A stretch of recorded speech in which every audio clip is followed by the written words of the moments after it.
Welcome all.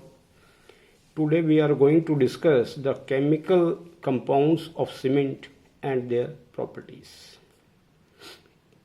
अब जैसा कि हमारे को पता है कि OPC बनाने के लिए जो उसके रॉ मटेरियल्स होते हैं कैल्केरियस एंड आर्जिलिशियस स्टोन्स, उनका एक इंटीमेट मिक्स हम बर्न करते हैं रोटी किलन्स के अंदर, और जहाँ से हमारे को क्लिंकर्स मिलते हैं, क्लिंकर्स को फिर हम ग्राइंड करके सीमेंट प्राप्त करते हैं। तो जब सीमेंट हमारी तैयार हो जाती है तो हम उसकी केमिकल कंपोजिशन को चेक करते हैं, और केमिकल कंपोजिशन चेक करने पर उसके अंदर हमारे को 4 केमिकल कंपाउंड्स मिलते हैं। ये 4 जो केमिकल कंपाउंड है ये इस प्रकार है कि एक तो है हमारा ट्राई कैल्शियम सिलिकेट, जिसका केमिकल फार्मूला है 3CaO SiO2, और इसको रिप्रेजेंट करने के लिए हम एब्रिविएशन जो यूज़ करेंगे वो हम करेंगे C3S। दूसरा कंपाउंड है die calcium silicate 2CaO SiO2, और एब्रिविएशन रहेगा C2S। Try calcium aluminate 3CaO Al2O3, and abbreviation is C3A. And last compound is tetra calcium aluminoferrite 4CaO Al2O3, और इसके लिए एब्रिविएशन है C4AF। तो ये 4 कंपाउंड उसके अंदर एसेंशियली होने चाहिए। अब इनका जो ऑर्डर ऑफ फॉर्मेशन है, ऑर्डर ऑफ फॉर्मेशन इस हिसाब से है कि जो टेट्रा कैल्शियम एल्यूमिनोफेराइट है ये सबसे पहले इसके अंदर बनेगा, दूसरे नंबर पर इसके अंदर आएगा हमारा C3A, तीसरे नंबर पर आएगा C2S, एंड लास्ट में जो बनेगा वो हमारा आएगा C3S। तो इस स्टेज पे, अलग अलग स्टेज पे हमारे को कंपाउंड्स मिलते हैं। अब हम इन कंपाउंड्स की एक एक करके प्रॉपर्टीज़ को हम स्टडी करेंगे।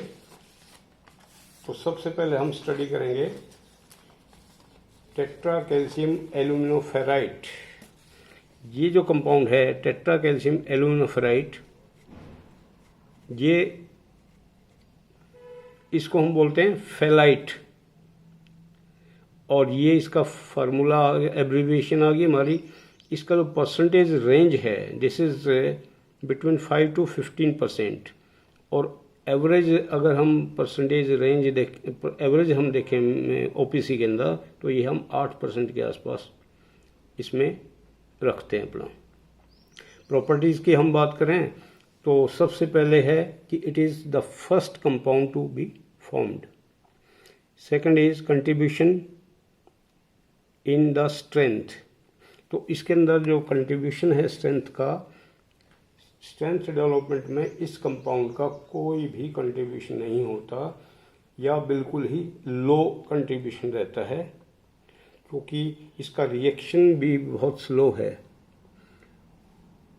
और स्लो रिएक्शन की वजह से ये जो कंपाउंड है हमारा ये लेस हीट ऑफ हाइड्रेशन पैदा करेगा, और क्योंकि ये कंपाउंड केमिकली ऑलमोस्ट इनएक्टिव है तो यहाँ पर हमारे को इस कंपाउंड की जो है पुअर सल्फेट रेजिस्टेंस देगा ये सीमेंट को।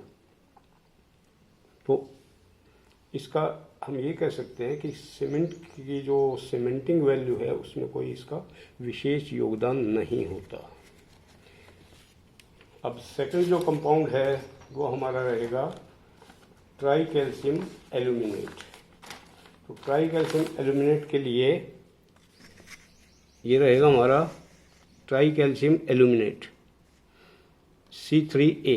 अब C3A है, इसको हम सेलाइट बोलते हैं, और C3A इसके लिए एब्रीविएशन यूज़ करेंगे, और परसेंटेज जो रेंज रहेगा 0 से 15% रहेगा, और एवरेज जो परसेंटेज हम देखें तो वो हमारी 8% रहेगी इसमें।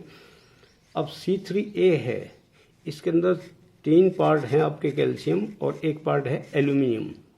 तो एल्यूमिनियम क्योंकि एकदम से रिएक्ट करता है पानी के साथ, तो ये एक तो इसमें अर्ली स्ट्रेंथ जो है कंक्रीट को ये देगा, क्योंकि एल्यूमिनियम एकदम फास्ट रिएक्ट करता है पानी के साथ। तो जो कंक्रीट के अंदर इनिशियल जो सेटिंग होती है, हम कह सकते हैं कि this compound is responsible for initial setting of concrete. इस वजह से ही होती है इसकी इनिशियल सेटिंग। सेकंड है हाइड्रेट्स रैपिडली। अब क्योंकि पानी के साथ रिएक्शन इसका तेज है तो जल्दी से इसका हाइड्रेशन होगा, जल्दी से ये कंपाउंड रिएक्ट कर जाएगा और कंज्यूम हो जाएगा। इसका जो है अल्टीमेट जो स्ट्रेंथ होती है लॉन्ग रन में, उसमें कोई इसका कंट्रीब्यूशन नहीं होगा क्योंकि इसका रैपिड हाइड्रेशन होता है, तो अर्ली स्ट्रेंथ ये देगा, अल्टीमेट स्ट्रेंथ नहीं देगा। और सल्फेट रेजिस्टेंस भी इसकी लो होती है क्योंकि ये इनिशियल सेटिंग ही देगा, लॉन्ग रन में स्ट्रेंथ नहीं देगा। और मेन चीज़ है कि जो हीट ऑफ हाइड्रेशन है इसकी वो काफ़ी ज़्यादा होती है और वो होती है लगभग 320 calories per gram on hydration. Third compound हमारा आ जाता है डाई कैल्शियम सिलिकेट। अब डाई कैल्शियम सिलिकेट जो कंपाउंड है ये आ जाता है हमारा थर्ड नंबर पे। तीसरे नंबर पे आता है उसके अंदर मिक्स के अंदर सीमेंट के अंदर, तो इसको बेलाइट भी बोलते हैं हम। डाई कैल्शियम सिलिकेट के लिए हम C2S फॉर एब्रीविएशन यूज़ करेंगे। परसेंटेज रेंज हमारा 10 to 40 रहेगा और एवरेज हम 25 के राउंड में इसकी रखते हैं रेंज। प्रॉपर्टीज़ अगर हम इसकी देखें तो प्रॉपर्टीज़ में क्या है, first is it hydrate slowly,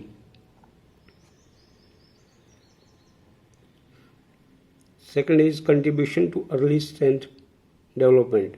तो अर्ली स्ट्रेंथ डेवलपमेंट में इसका कंट्रीब्यूशन बहुत कम है क्योंकि इसमें कैल्शियम 2 यूनिट हैं। और less heat of hydration, hydration की हीट भी इसके अंदर हमारे को कम मिलेगी और this is around 60 calories per ग्राम। तो जब भी कोई कंपाउंड स्लो होगा रिएक्शन में तो वो अल्टीमेट स्ट्रेंथ को जरूर कंट्रीब्यूट करेगा। तो इसके स्लो रिएक्शन की वजह से क्या होगा कि इस कंपाउंड की वजह से सल्फेट रेजिस्टेंस हमारे को ज़्यादा मिलेगी and it is responsible for the ultimate strength development. तो ओवरऑल जो स्ट्रेंथ होती है कंक्रीट की उसको डेवलपमेंट में इस कंपाउंड का बहुत बड़ा योगदान है। And last compound is try calcium silicate. अब ट्राई कैल्शियम सिलिकेट जो है, ट्राई कैल्शियम सिलिकेट के लिए हम एब्रीविएशन जो यूज़ करते हैं वो C3S आएगा और इसको एलाइट भी बोलते हैं हम। और परसेंटेज रेंज की बात करें तो इट इज़ बिटवीन 35 to 65% और एवरेज परसेंटेज आप 50 ले सकते हैं। इसकी प्रॉपर्टीज़ क्या रहेंगी इसकी, it will hydrate rapidly. 3 part इसमें कैल्शियम है तो ये स्पीड से इसका रिएक्शन होगा और एकदम से रैपिड इसका रिएक्शन होगा। It is responsible for early strength development and third is sulphate resistance is low and fourth is heat of hydration is 120 calories per gram. इसका मतलब क्या हुआ कि सीमेंट की जो प्रॉपर्टीज़ हैं उनको कंट्रोल करने के लिए ये कंपाउंड्स सारे रिस्पॉन्सिबल हैं। अब जैसे कि आपने पहला कंपाउंड पढ़ा C4AF। अब C4AF जो है, C4AF एक प्रैक्टिकली इनएक्टिव कंपाउंड है, लेकिन वो धीरे धीरे रिएक्ट करता रहेगा, धीरे धीरे रिएक्ट करेगा तो वो अल्टीमेट स्ट्रेंथ के लिए कंट्रीब्यूशन देगा। जो दूसरे कंपाउंड्स हैं हमारे, जैसे कि हमारा कंपाउंड है C3A। अब C3A जो है ये एकदम फास्ट रिएक्शन होता है इसका। फास्ट रिएक्शन की वजह से क्या होगा कि इमीडिएटली रिएक्ट करेगा पानी के साथ और अपने आपको हाइड्रेट कर देगा। उस हाइड्रेशन प्रोसेस के अंदर ये हाई अर्ली स्ट्रेंथ देगा। तो सीमेंट कंक्रीट के अंदर आपने देखा होगा जो इनिशियल सेटिंग होती है वो इसी हीट की वजह से होती है। वो ट्राई कैल्शियम एल्यूमिनेट जो कंपाउंड है उसके रिएक्शन की वजह से होती है।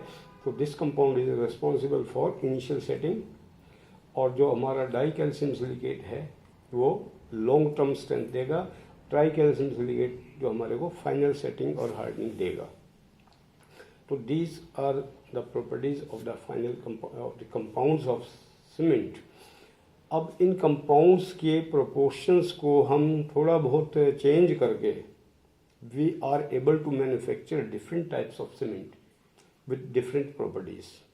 जैसे कि अगर हम लो हीट सीमेंट चाहते हैं, लो हीट सीमेंट के केस में क्या होगा, डाई कैल्शियम सिलिकेट की क्वांटिटी हम बढ़ा देंगे, C3A की घटा देंगे, C3S की क्वांटिटी भी हम कम कर देंगे, तो जो सीमेंट बनेगी हमारी that will be slow setting cement या लो हीट सीमेंट। इसी तरह अगर आपको रैपिड हार्डनिंग सीमेंट चाहिए या क्विक सेटिंग सीमेंट चाहिए तो वहाँ पे C3A और C3S जो कंपाउंड्स हैं उनका प्रोपोर्शन हम थोड़ा इंक्रीज कर देंगे, तो हम रैपिड हार्डनिंग या क्विक सेटिंग सीमेंट हम बना सकते हैं। तो हमारे अलग अलग कंस्ट्रक्शन के लिए अलग अलग हमारी रिक्वायरमेंट होती है। किसी प्रोजेक्ट में होता है कि जो हीट ऑफ हाइड्रेशन है वो धीरे धीरे चले उसमें, जैसे कि मास कंक्रीट स्ट्रक्चर्स हैं, डैम्स हैं, रिजर्वायर्स वगैरह हैं, तो वहाँ पर हमारी मेन रिक्वायरमेंट है कि जो है सीमेंट हम यूज़ करें that should be low heat cement और स्लो सेटिंग सीमेंट।